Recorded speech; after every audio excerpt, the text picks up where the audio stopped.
Win big with new DRF All Access past performances. With one best-in-class product, you now get all 3 past performance formats. Go to DRF.com and use coupon code 1FREEPP for a free single card today. Dan Illman, Mike Beer, let's conclude the 2024 Breeders' Cup World Thoroughbred Championships with race number 12 on Saturday, the Grade 1 Breeders' Cup Dirt Mile, 2-turn mile here at Del Mar. Let's take a look at this field, and it is a big field of 14. And Mike, I think this is a very wide open race. It really is, man. There's no standout in here. It's a big field with it, starting so close to the first turn, too. Trips, they're going to, have a lot to say in the outcome of this race. Then I don't know who the post-line favorite is going to be in here, because I just feel like there's a lot of different horses you can make cases for. I agree with you 100%, and I think there is some speed in this race as well. Let's throw up the Timeform U.S. pace projector. Saudi Crown drew the rail, and he showed big speed in his return from Dubai, where he did not run very well. T.O. St. Denis is sort of the key to this race from a pace perspective, because he showed runaway speed in that Ali Sheba, the one and only time he raced in North America, and he actually ran pretty well that day. But Skippy Longstocking is far from a slow horse. Full Serrano is far from a slow horse. And then you even have Pipeline, who likes to be forward. He likes to be forward. They play Seize the Grays in here, and he's a horse who likes to be forward in here. I do think Saudi Crown's making the lead from the rail in here. I wonder how fast they're going to make him go. Let's talk a little bit about Saudi Crown, because he's a horse that's always hinted at big potential. He won the Pennsylvania Derby last year.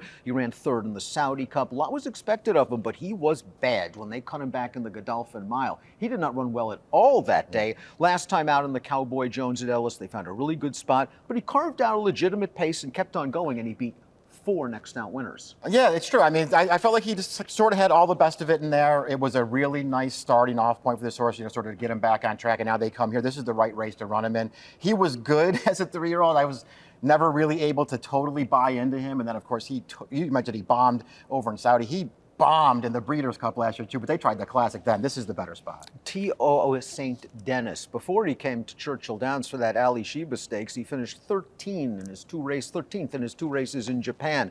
He showed brilliant early speed, and it took First Mission the length of the stretch to get him, and then he went back to Japan, and he turned into a pumpkin. He finished 13th again. I mean, he came over here with no real form, and then he caught a wet track. I don't know if that had something to do with it, but there was also a really enterprising ride in there. They just opened up on that field. He almost pulled it off. He just wasn't quite good enough. He's hard to like in here. Full Serrano, I think, is a sleeper in here, turning back from 1.25 miles. He ran really well in the Pacific Classic. Only his 2nd start in North America. He made the lead. He carved out a legitimate pace, and maybe the distance just got to him a little bit. I know he's a stakes winner going 1.25 miles on turf in Argentina, but 1.25 miles after setting that kind of enterprising pace maybe took its toll. Yeah, I guess he ran fine. And I didn't really know what to do with this horse. I'll be honest with you, Dan. He certainly improved his figure in that most recent start. I'm just not sure how much I like the Pacific Classic as a race overall. Then you go back, he's got the mile win here on this track. Prior to that, I just didn't think that he ran that well in that race. Katona returned off of a lengthy layoff to finish 2nd right here in the San Diego handicap, 3 starts back.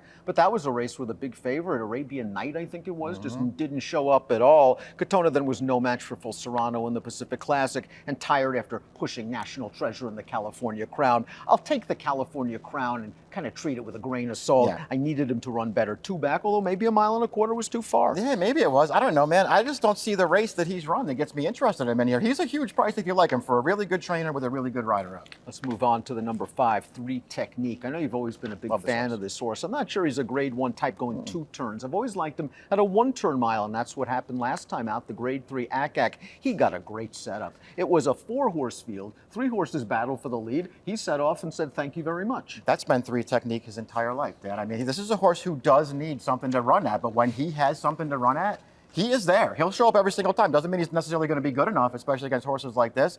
But when they go in front of him, he will run, and I expect that to happen in here. It's going to be a huge price. I don't think he's ever been in a 2-turn race in his entire career. This will be the first time, but I'm using this horse at a big price. I think he has some kind of a chance. The great Wayne Lucas back at Del Mar for the first time in a long time, and he's bringing a good horse with him. Seize the Gray won the Preakness this year. He won the Pennsylvania Derby last time out. The race we're showing you in both of those races, he was able to get to the lead. He was able to set very rated paces, and he sprinted on home. Visually, he looked good in the Pennsylvania Derby, but he had all the best of it from a trip standpoint. Yeah, I mean, I think the knock on him is going to be just that, Dan. He's got 2 Grade 1 wins this year, the Pennsylvania Derby and the Preakness, and both times he just got away with murder on the lead in those races.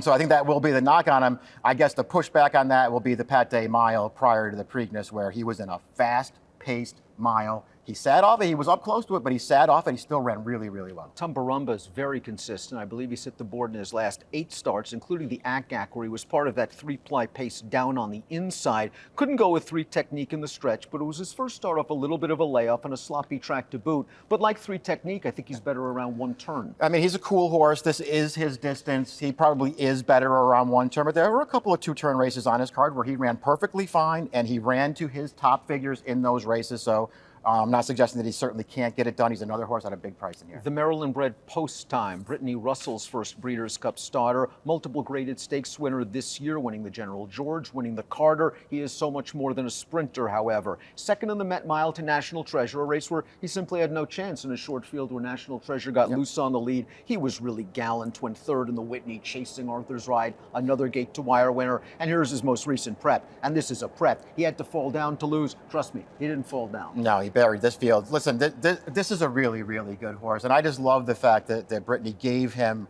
a chance to play at the top of the division this year in the Met Mile and in the Whitney, and this horse came through with flying colors. He ran really well in both of those races. He shows that he belongs. This is a better distance for him. There's going to be pace for him to run at in here. There's a lot to like. Domestic Product's another horse that would appear to like some pace, a 3-year-old for Chad Brown. He won the preeminent race for 3-year-old colts in North America, the H. Allen Jerkins. This race going 7/8 of a mile, 3-year-old sprint race.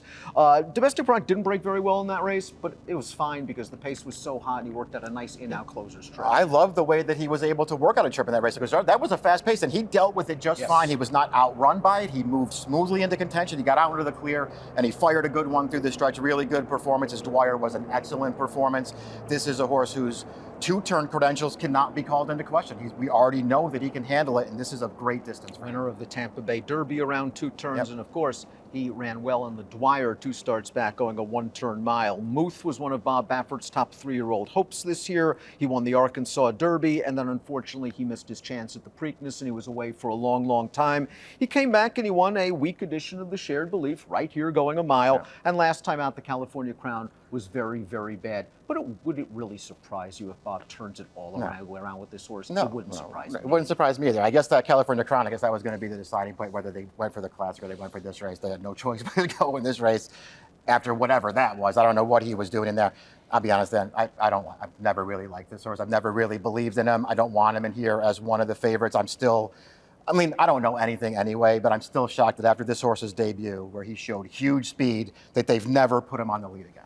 Cagliostro, the number 11, is a horse that's been competing around 1 turn recently, but I think he's just fine around 2, and maybe it'll actually spur some improvement. He was 3rd in the Yak, but he was also pushing that pace while 3 wide. Understandably tired over that wet track. He's going to get faster going. The mile is what he wants. He probably, though, needs a career best. Yeah, he probably does. I didn't really know what to do with him. I don't think he's impossible in here, Dan. I just wasn't quite sure if he was good enough either. I guess he has enough excuses for the last one with that trip not really working out too back. He stumbled badly at the start in the forego and lost all chance. Mufasa has put it all together in his last 2 starts for trainer Nacho Correas, including this race, the Vosburg, which used to be a really important race for sprinters, and it's just not anymore. Mufasa prompted a 5-2 third-place finisher, made the lead, and just was too much for that field. I thought it was a weak field. It was a weak field. He had a pretty soft trip, too. The pace wasn't that fast. He had plenty left when they came into the stretch. He just sprinted away from them. I really liked his race 2 starts back then. He said another good trip. He settled it quickly. Looked like he needed that race off the layoff.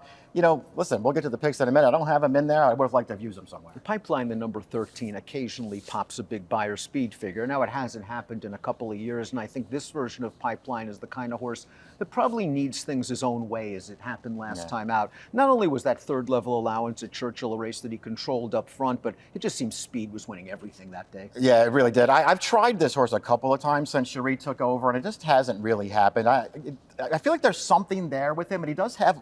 He's eligible to run a really big race at times. I just don't know if you're going to see it in a race like this. Well, the runner-up from that last race, Ben Du, came back to run second again in an allowance race at Aqueduct with a 96 buyer. I've lost money on him. Skippy Longstocking is up next, and Skippy Longstocking has banked over $3 million in his career. He wired him in the Charlestown Classic for what? The 2nd consecutive year. And then last time out in the Woodward, maybe things just didn't go his way.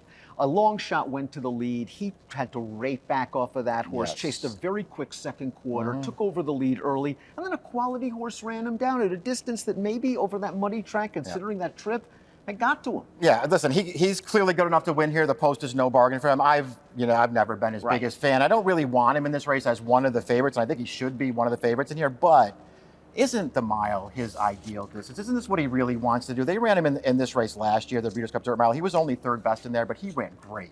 Let's take a look at our top selections for the Breeders' Cup Dirt Mile. Mike, where are you going? I'm going with Post Time in this race. I think he fits really well in here. He's going to get the setup. I just think he's a really good horse, and he's one of those horses I think doesn't get the respect he deserves. I think he's going to be a good price in here. I think Domestic Product might be the horse to beat, Yeah, I got him however, in based there, on his last 2 races. I mean, I like the way he closed them down in the Jerkins, and I think a 2-turn mile will be just fine, especially in a race that seems to have a good amount of pace. It should be a great Breeders' Cup. Thanks for watching. Enjoy, and best of luck.